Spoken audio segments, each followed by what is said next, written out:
Добрый день, дорогие подписчики и гости канала. Сегодня с вами я, один из авторов телеграм-канала генерал СВР, генерал-лейтенант службы внешней разведки, тот человек, которого вы знаете как Виктор Михайлович. Сегодня у нас среда, 24 мая, выпуск промежуточный. Записываю я его, честно говоря, поздно вечером и, скорее всего, выйдет в четверг утром. Но так в последнее время, к сожалению, получается, что не успеваю я в течение дня или вечером сделать выпуск. Приходится поздно вечером, даже ночью запись делать. И наш администратор нашего канала может может выложить, вернее, эту запись только на следующий день утром. Так, наши уважаемые зрители и слушатели прекрасно помнят, что в комментариях к нашему сегодняшнему выпуску можно оставить свои вопросы, на которые я отвечу уже в пятницу, 26 мая. Еще раз повторяю, в комментариях к этому ролику вы можете оставить свои вопросы, на которые я отвечу уже в пятницу, 26 мая. А перед тем, как задавать вопрос, пишите слово «вопрос», либо ставьте знак вопроса. И самые популярные, которые наберут наибольшее количество лайков, те комментарии, в которых содержатся вопросы, которые наберут наибольшее количество лайков, конечно, попадутся мне на глаза и получат ответ наши уважаемые зрители и слушатели. Так, теперь давайте перейдем к текущим темам. Первая тема — это позор Михаила Мишустина. Михаил Мишустин с визитом в Китай откровенно оконфузился. Мишустина направили в Китай для того, чтобы укреплять и расширять экономические связи, но прежде всего все, что касается обхода санкций. Мы знаем, что многие китайские компании после введения санкций рискнули и все-таки поставляли в Россию товары двойного назначения. Но сейчас, в последнее время, многие санкции, которые были введены США и странами Западной Европы, как раз эти санкции направлены против китайских компаний, которые помогают России обходить санкции. На встречу с Мишустиным, это должна была быть встреча бизнеса и профильных министров, практически никто не пришел. Это, конечно, позорище такого международного масштаба. Надо понимать, что такого позора не было уже довольно давно. Человека приглашают с конкретными целями. Мишустин ехал туда именно с этими целями. Это было анонсировано. Обход санкций, и настолько явно и настолько нагло российское руководство считало, что можно обойтись, в том числе и с китайскими товарищами, анонсировав подобные вещи на весь мир. Но вот к общему разочарованию российского руководства получил пощечину Мишустин, но надо понимать опять-таки некоторые аспекты. Мишустин с визитом в Китай привез не только экономические предложения и просьбы в обходе санкций. Мишустин приехал и как преемник президента России Владимира Путина. По крайней мере, именно такой смысл складывает Си Цзиньпинь и китайское руководство в этот визит. Они полагают, что при смене власти в России, по крайней мере, в ближайшее время, если это произойдет, то преемником президента Владимира Путина станет Михаил Мишустин. Они считают, что будут соблюдены формальные процедуры, и власть перейдет плавно Мишустину. Китайские товарищи прекрасно осведомлены о состоянии здоровья Владимира Путина и предполагают будущее России и будущее российско-китайских отношений как раз в свете текущих тенденций и соблюдения закона. Они не предполагают, по крайней мере, не делают ставку на возможную смуту, на возможные дворцовые, что называется, перевороты. Вот и рассчитывают на то, что Мишустин плавно перейдет в образ президента России. Но, на мой взгляд, это опрометчивое решение. Они судят по себе, равно как и все остальные. Все судят по себе. Китайцы судят так, что, скорее всего, у них в стране не будет смуты и не будет дворцовых переворотов. И вот, соответственно, в России должно быть так, как предполагают китайские товарищи. Но уверен, что не тут-то было. Ну, ладно, это уже лирика. С другой стороны, Владимир Путин прекрасно знает настроение китайцев, китайского руководства, и с ехидством, скажем так, воспринял позор Мишустина. Понятно, да, что это экономически ударит по России, но греет душу Владимиру Владимировичу Путину унижение Мишустина, которое китайские товарищи принимают как принимают, даже не принимают, а воспринимают как его преемника. Но посмотрим, как будет. В принципе, событие довольно значимое, и посмотрим, как это отразится на российско-китайских отношениях уже после Путина. Так, теперь Владимир Путин принял участие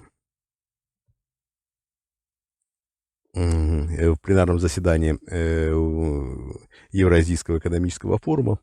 Долго не решался принять Путин участие в этом заседании. Надо понимать, что состояние здоровья у Путина не в самом лучшем нынешнем, вернее всего, даже не то, что не в самом лучшем, а в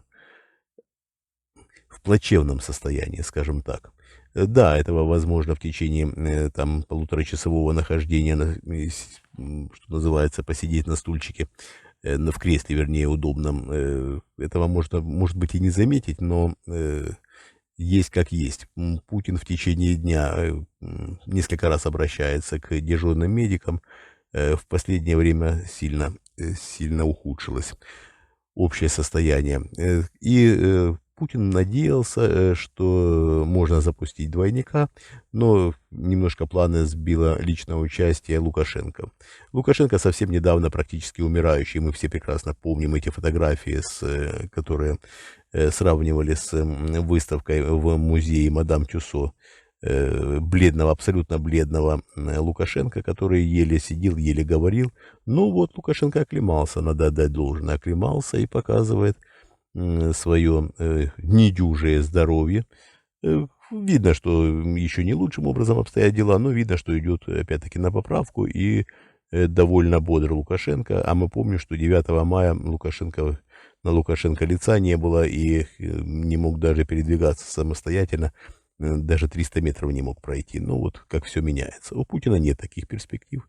У него другие заболевания, у него онкология в тяжелой форме, и надо понимать, что так здорово, как с Лукашенко, у него не пройдет.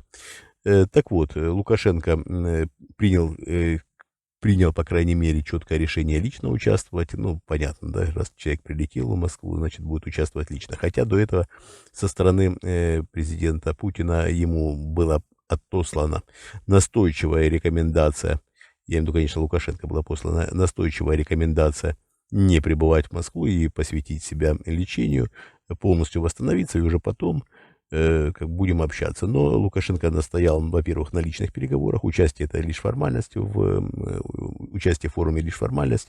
Лукашенко настоял на личных переговорах, чего не было запланировано изначально.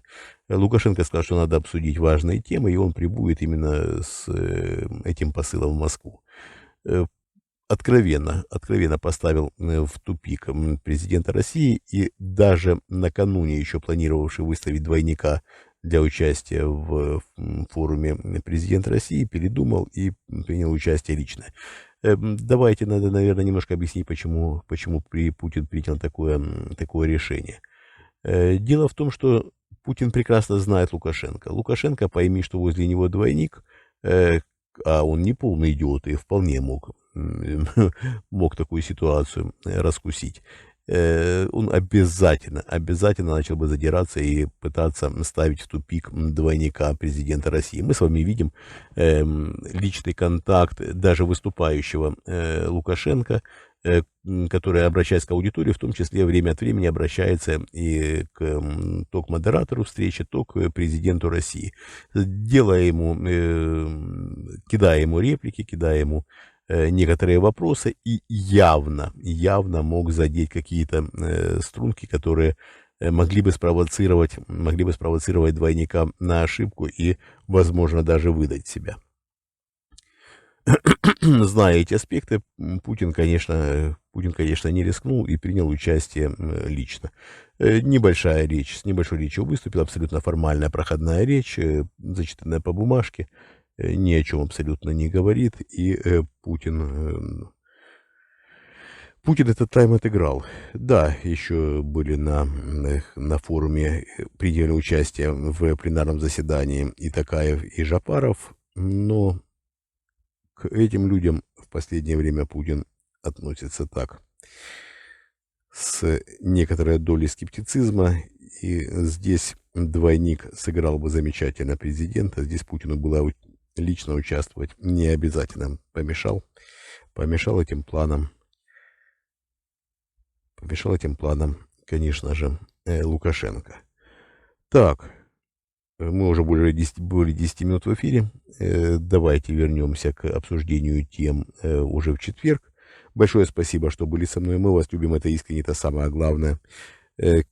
Еще раз говорю, обращайте внимание на текущие события.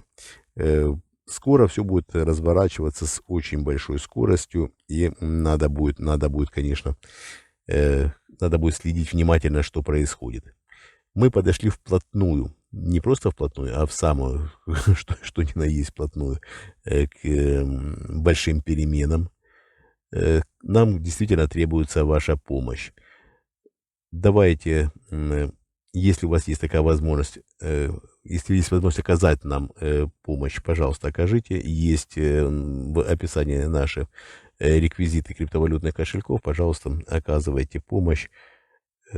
Надеюсь, все пойдет по нашему сценарию.